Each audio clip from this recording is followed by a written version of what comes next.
each other in a way that has not been for at least 50 years. You've turned black against white, white against black. You have weakened the military to the point where I don't even know if it can function anymore. You have conducted a war upon the police to such an extent that police are being killed on a regular basis, and you did it. You did it, Mr. Obama. Eric Holder, another one, did it to America. All of the people who have demonized police have done it to America, where cops are afraid to do their job, and when they do, they get killed. It was you who instigated the Black Lives Matter mobs.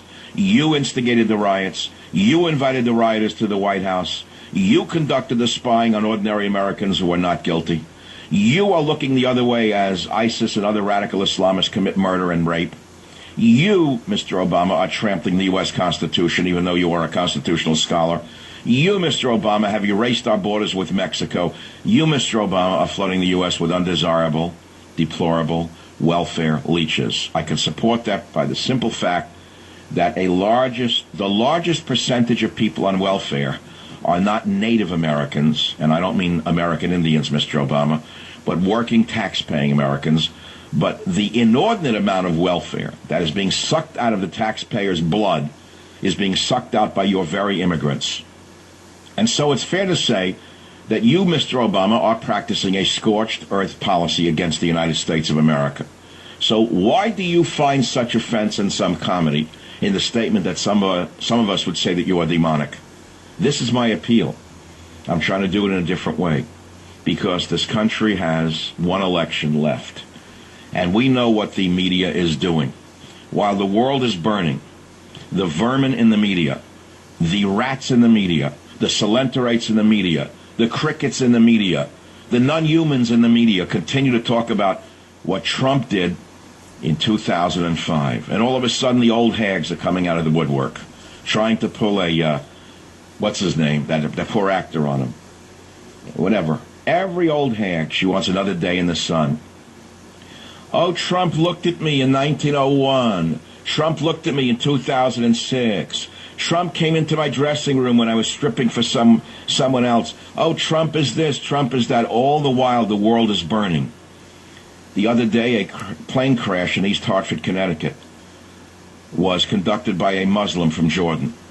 At first, of course, we were lied to again by the vermin in the media, and we were told it was not a terror attack. Nothing to see here, move on. But the pilot was Jordanian. We found out 2 days later that the plane was purposely crashed in Connecticut.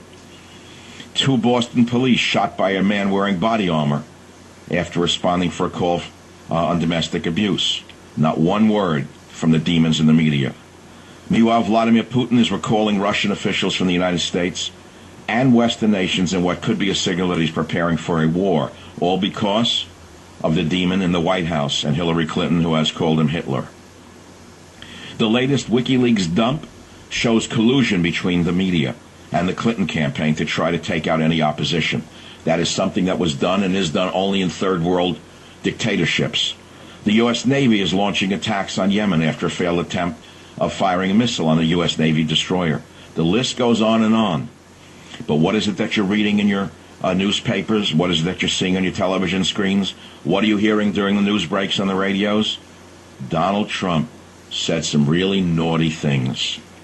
Is that what you're supposed to worry about? Now the old hags are amazingly coming out of the woodwork to accuse him of groping them so many years ago. Why is it happening now? Why? How come the very same offended media types had nothing to say when Bill Clinton was accused of raping several women and having many affairs right in the Oval Office? That wasn't news. Or wait a minute, all you good liberals. What about when John F. Kennedy had affair after affair in and out of the White House? That wasn't a big deal either. It was just what men do. Well, but what about when old Ted the drunk Kennedy left a woman to die in Chappaquiddick? That was nothing to you either. Well, you see, JFK was an American icon. Bill Clinton led us through a glorious 1990s. Ted Kennedy was the lion of the Senate. That's what they were, you see.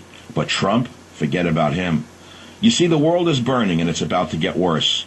And we have a choice, Hillary Clinton or Donald Trump. Who do you trust most with the country at this critical moment?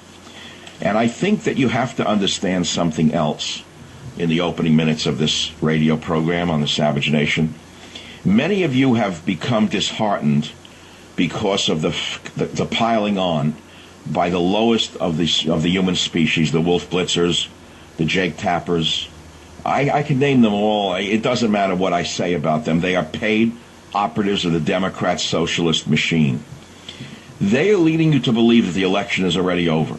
They want you to believe that Trump can't win. They want to dishearten you so that you don't even vote, because they know that the entire election hinges upon the voter turnout. Democrats understand that. That's why they're working the crowds. That's why they're working the gutters. That's why they're working the prisons. That's why they're working the swamps. That's why the demon in the White House is flooding America with illegal aliens. That's why they've eliminated voter IDs in order to get voter turnout for the most corrupt criminal woman to have ever gotten this close to the White House. And what they want you to feel is that it's over and you can't win, so why vote? Well, the exact opposite is true. Not only must you vote, you must actually get out the vote.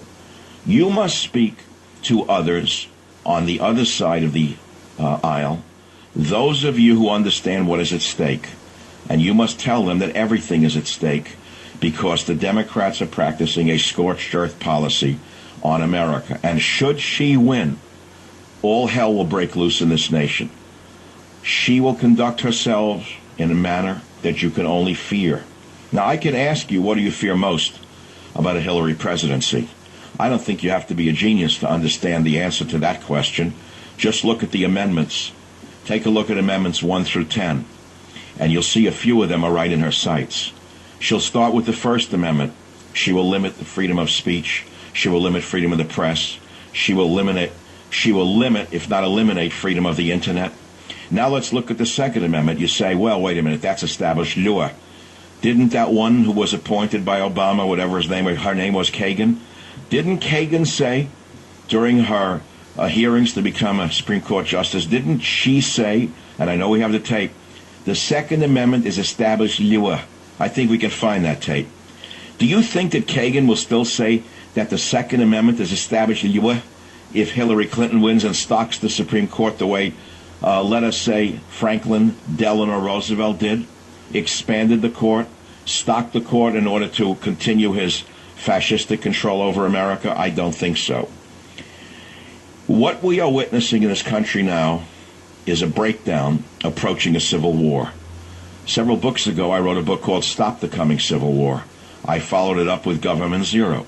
I followed it up with Scorched Earth, which, by the way, I got the news last night, is on the New York Times list for a fourth straight week, despite a blacklisting by Fox News and all of the other media outlets. Now, I expect all the other media outlets, but wouldn't you think that Snow White, who you know as Megyn Kelly, wouldn't you think that Snow White would want to have a best-selling author on her show? You would, wouldn't you?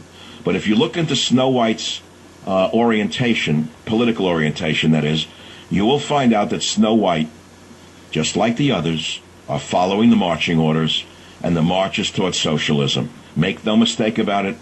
In socialist systems, there are some very rich and powerful people on top, and the rest of the people are serfs.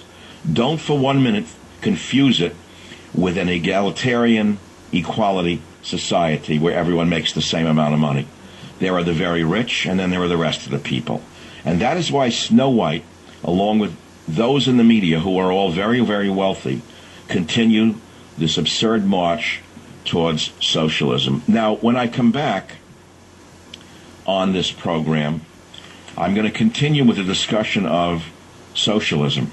I've done it many times, as have others in radio, but I want to now do something that I don't think others have done. It's a little history lesson, and you will learn that this is not the first time America has actually faced a socialist takeover of the government. Join us.